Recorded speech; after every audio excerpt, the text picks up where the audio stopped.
About 2 years ago, I made a video exactly like this one. Although it did surprisingly well, I never intended on remaking it. Well, that was the case until...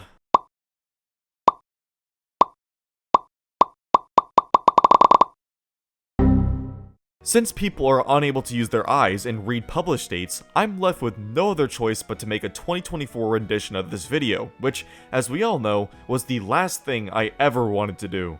Plus, some of my original placements have aged rather poorly, so it makes sense to update this list. Just as a reminder, or as a heads up to those who haven't seen my original video, these placements are based on how hard the weapon is to learn and play. While I'm certainly not trying to let a weapon's placement in the meta affect this list, it'll probably have minor bearings on the placements. So, without further ado, let's find out what the hardest weapon in Brawlhalla in 2024 is, shall we? Although I said some of my placements have changed, one that most certainly will never change is the easiest weapon, Sword. It's pretty self-explanatory. Use aerial moves until kill percent, then downlight recovery. Boom, 3-stocked, GG easy. Maybe throw in a neutral light or two so you don't get too bored of your own gameplay, and if you really want to spice it up, you could even use a gravity cancel side light. Now that is some truly innovative gameplay. To some extent, I can't be upset that Sword is so easy, because it's literally a sword. Swords are as basic as it gets when it comes to weapons, not to mention all of its uses. Dueling, showcasing, swashbuckling, deep throw, so of course Brawlhalla's adaptation of the sword will be just as basic and easy to use.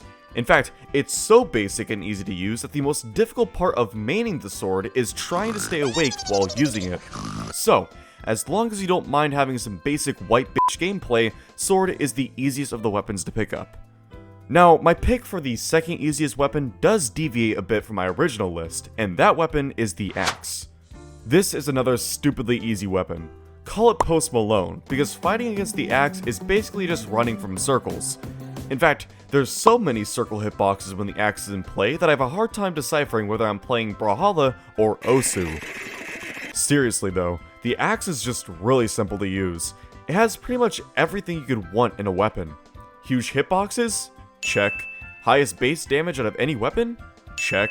A flowchart that a toddler could follow? Check. A user base that's always in denial about its strengths even during its most dominant period? Double check. The only thing that gives it the edge over Sword in difficulty is its speed.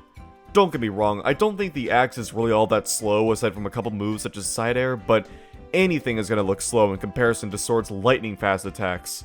I've made an entire video on what makes Axe so good, and even though it was over half a year ago that I made it, all the points I made are still relevant in the current meta. Even Pavelski made a video talking about how broken Taros, and Axe in general, has been very recently. Hey guys, post-recording Tripped here. So, in between the time that it took me to record this audio, which is about 3 weeks ago, and me editing this now, they managed to release a balance patch for Brawlhalla which nerfed Axe pretty substantially. Now honestly, I don't know what's sadder. The fact that it took this long for them to give Axe a good nerf, or the fact that it took 3 weeks for me to edit this video. Either way, let's just get back to it. So, if you play Axe and someone's raging at you in a post-game lobby for playing the most brain-dead weapon, be sure to correct them by saying that you actually played the second most brain-dead weapon before promptly quitting the game and returning to nap time. Next, in 12th place as the third easiest weapon in Brawlhalla, we have the Spear. It's funny, in my original list, the first 3 placements went Sword, Spear, Axe, while this one goes Sword, Axe, and then Spear. Really just goes to show how easy these 3 are compared to the rest of the weapons. Anyways, Spear is another simplistic weapon to learn. The bread and butter combo of sidelight, downlight, side air is very easy to learn, and when someone gets caught by a sidelight without a dodge, they've earned themselves a one-way ticket to 80 unavoidable damage town. Of course, that's assuming you don't accidentally chase dodge downward instead of gravity canceling a downlight, which I see way too many players do. Also featured in Spear's kit are classics such as Pogo Stick, Force Field, Helicopter, and Beyblade. Amazing moves that Spear players love and everyone else despises. With that said, Spear does require some knowledge in spacing. Moves such as Neutral Light and Down Air don't hit up close, which could lead to a whiff and an easy punish for your opponent if you let them get too far in. Although, the new experimental version of Down Air does alleviate that a bit. Overall, Spear is a simple weapon that could shine even brighter when a knowledgeable player picks it up, but it's still easy enough for golds to cheese with. As the fourth easiest weapon in Brawlhalla, we have the lance. I think everyone knew that this was coming early in the list. Heck, I bet there's plenty of you that are outraged that lance wasn't put as the easiest weapon. And to be honest, I couldn't really fault you for thinking that. It only makes sense that you get destroyed by lance if you're easier to read than my coaching prices. The cheapest coaching session I could find was a replay review for $3. $3. As I was saying, it only makes sense that you get destroyed by the lance if you're easier to read than my hate comment. Pro tip if you fall into this category, stop jumping! However, once you get past the point of gold level gameplay, it becomes harder to pull off the quick zero to deaths with lance. But even then, you still have a good couple of bread and butter combos with sidelight, as well as a couple of really annoying aerial attacks. That said, there are a couple things going in favor of Lance's difficulty, such as the commitment several attacks have in moving your character forward, mainly side air and down air. If you whiff either of those attacks, your character is on a forward trajectory for a decent amount of frames, and if your opponent is spaced well enough, they'll absolutely get the punish off. There's also the fact that it's basically the easiest recovery to interrupt when it's being used as an actual recovery and not as a kill move with a tiny fart for power. So while Lance is pretty basic and easy to use in the grand scheme of things, it does require some skill. Unlike a few weapons I know. Now that we're breaking into the top 10, we're going from weapons that may or may not be playable for unborn children to weapons that do need some knowledge and skill to use. That leads us to number 10, the guitars. I honestly had some trouble placing this one. If you don't know what you're doing, guitars appear to suck. Although being quick, they have very short range, don't do much damage on individual attacks, and struggle to kill. There's a reason why they have a lower play rate than the rest of the weapons mentioned in this list so far, despite having about the same, if not more legends that utilize them. But what happens when you take an unknowledgeable guitars player and show them the half-pipe infinite combo?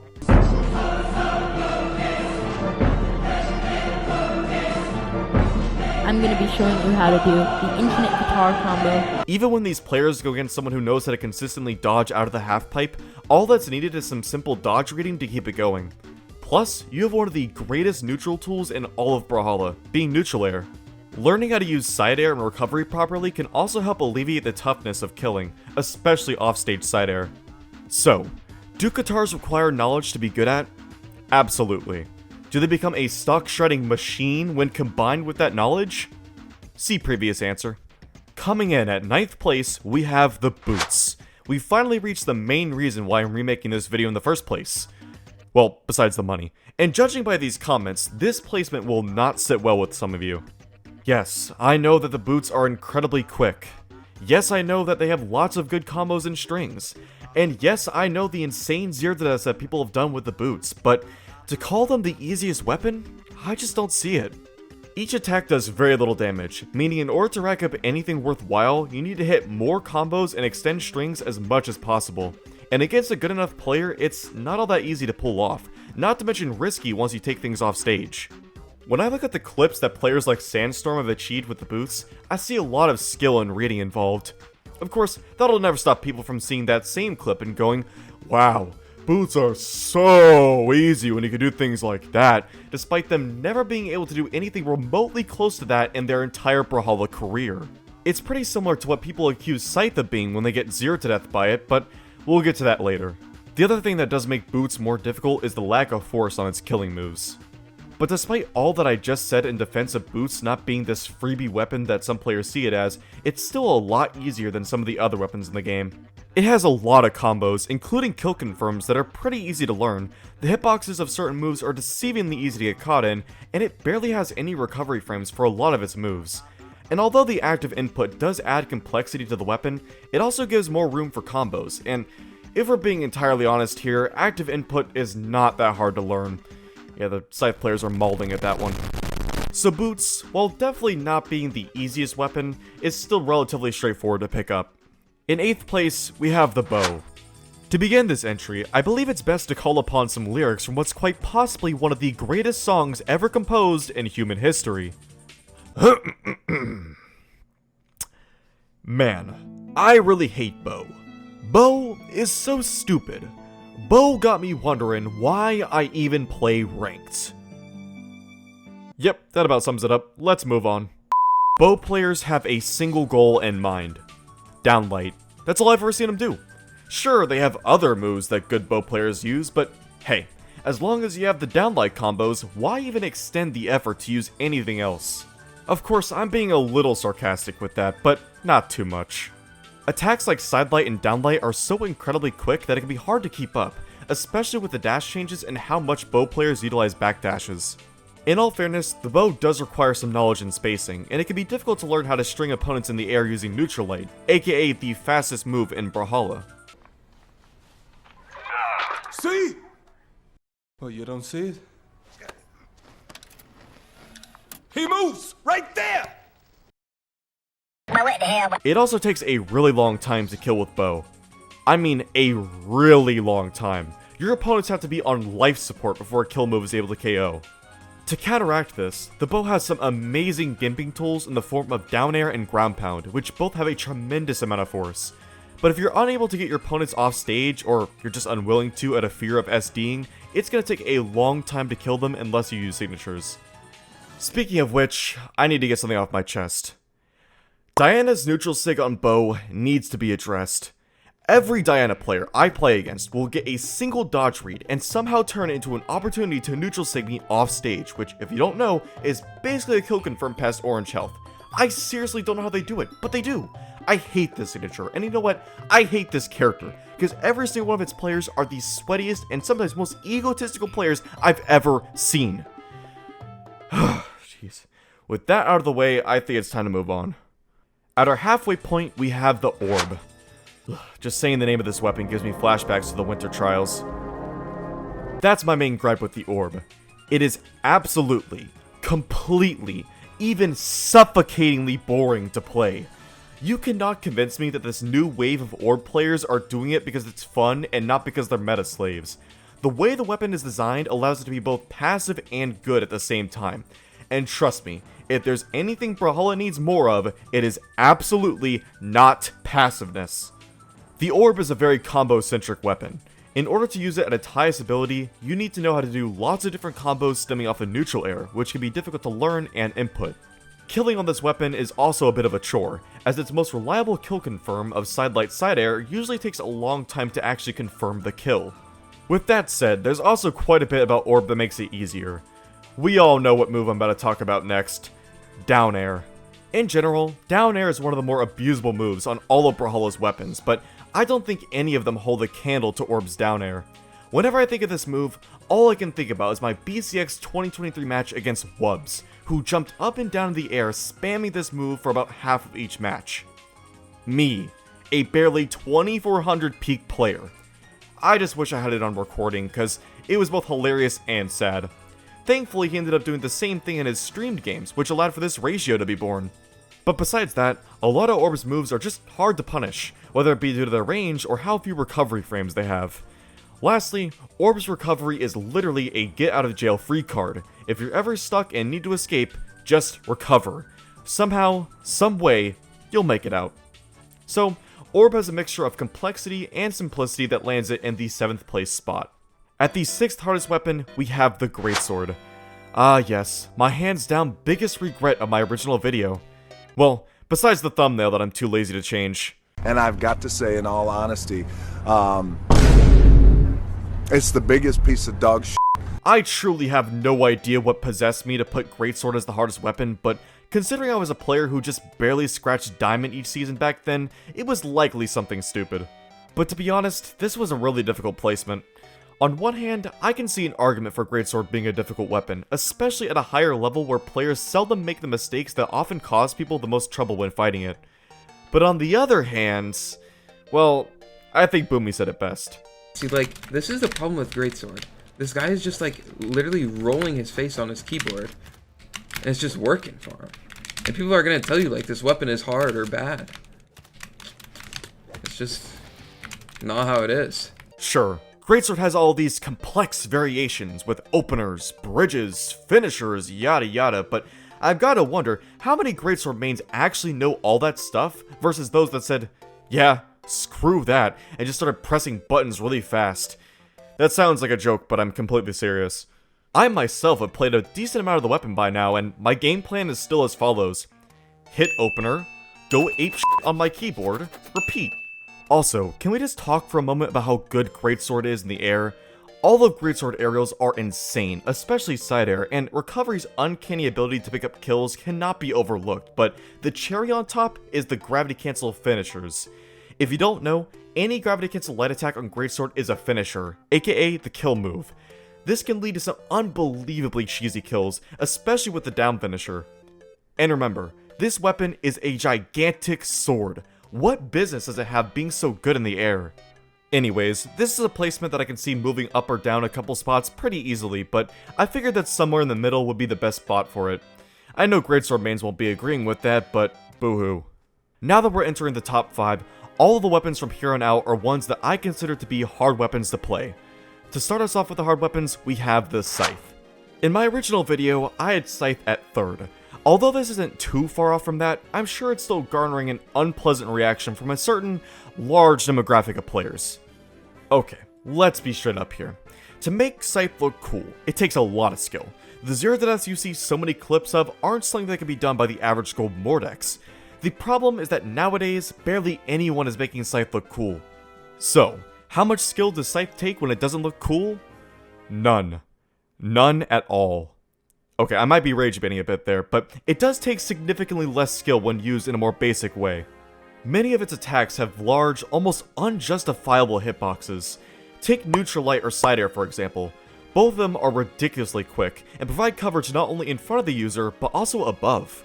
Scythe's down air is another one of the super abusable ones too. If a Scythe player is in the air above you, a down air is almost guaranteed to follow. And then there's the fact that none of Scythe's attacks have any substantial recovery frames after whiffing. I'm sure we've all seen the stereotype of a Scythe player attacking relentlessly around themselves as if they're having a schizophrenic demon attack. And to be completely fair to these players, the weapon absolutely allows them to do this. Whether that's good or bad, well, that's up to you. Personally, I think it brings down the skill level on the weapon. So, this is a bit of a complex one, but in the end, those are the reasons why Scythe lands at the bottom of the top 5. Our 4th hardest weapon on this list is the Gauntlets. In theory, this should be one of the easier weapons. I mean, it's basically great unarmed, right? Wait a second. I completely forgot to put unarmed in here, didn't I? We interrupt this ranking video to bring you another ranking. At 4.5th place, we have unarmed. Why? Because I legitimately forgot that I was planning to put unarmed on this list while writing the script. I'm already close to 3,000 words on this script, so I'm lazily putting in between the last placement and this one in order to save myself some time, even though writing out and speaking this gigantic run-on sentence that's currently making me run out of breath is probably going to take longer than I would have just to think about where I put unarmed and why. Okay, I'm going to need a moment to take a breather after that one. While I'm doing that, this might be a good time to remind you to like this video and subscribe to the channel. If you do, I guarantee you that I'll have one more like and subscriber. Now, back to the original topic, the Gauntlets. I find Gauntlets to be a risky weapon. They're hard to play properly and are much better off stage where you inherit more risk by being there, but if you can manage it, the reward is quite large. We've all seen the crazy long gauntlet strings that people can hit with these things, and it most definitely requires a good amount of practice to get good at. This is especially the case for 2v2s, where gauntlets perform even better. Actually, there's a stigma that's been going around for a while now that gauntlets are so bad in 1v1s that they're only really viable in 2s. While I'm not going to go into a long rant about my thoughts on it, I will say one thing. There's a reason why gauntlets are consistently one of the most played weapons in 1s tourneys, and that reason is that they're good. Anyways, if you're willing to put yourself through the trouble of mastering gauntlets, you'll be able to do some amazing things that not only look cool, but feel cool to do in game. At our 3rd place spot, we have the hammer. In my original video, I put this weapon at 7th place. Remember, this video is right around the time the hammer had its most dominant showing in the game's history, so I honestly thought I may have given it too much credit even at that spot. That was until about a year ago, when I woke up one day and said, you know what, today feels like a great day to abandon the legend and weapons I've been playing for the past 5 years in pursuit of a completely new weapon that I think might be fun, and that weapon happened to be hammer.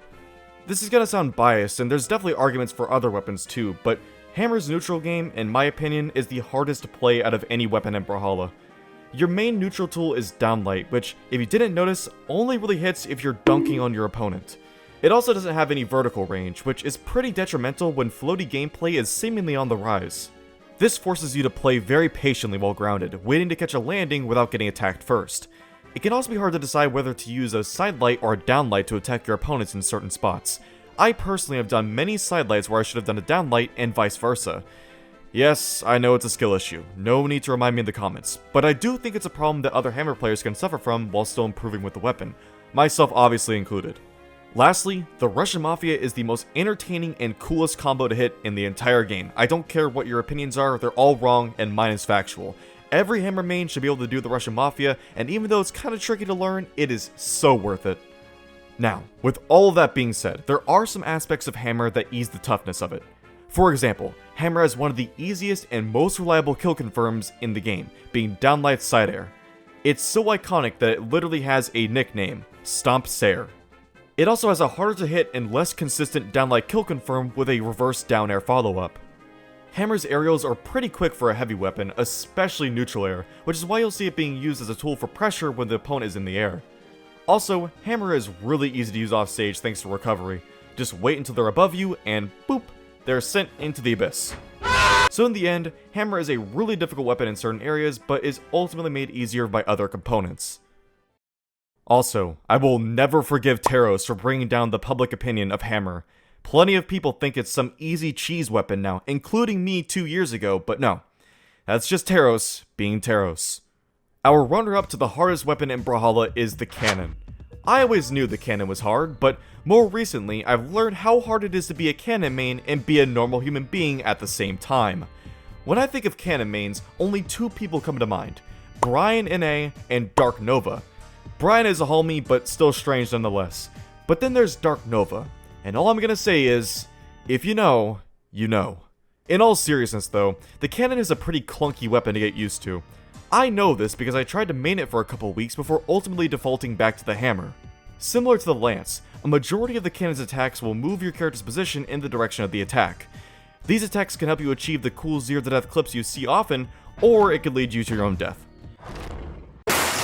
One thing I see many people complaining about with the cannon is that it takes one dodge read to take an entire stock in certain situations. While this is true, it's a pretty rare circumstance. What usually happens is that there's one read to get them off stage, and then a second or even third read to confirm the kill. Even when it just requires 2 reads, it can still get rather dicey. Many cannon kills like this are performed off the side of the stage with either side air or recovery, 2 attacks that move the user a significant amount in the direction of the attack. Depending on certain factors such as stage size, opponent's stats, and opponent's damage, going for the final read could leave you without enough movement to get back to stage. Side air is a great horizontal option to help you get back, but there's only so much you can do with it, especially if you're limited on vertical options. Cannon also has a number of blind spots, especially directly below itself when in the air. This is why you see a lot of cannon players using ground pound on stage, as it's the only way to cover itself from below besides down air, which is more of a diagonal. However, there are definitely some things that help alleviate the difficulty on cannon. A lot of cannon's moves are hard to punish due to their low amount of recovery frames. Dodge reads will usually result in a lot of confirmed damage as long as the user knows what the proper follow-ups are.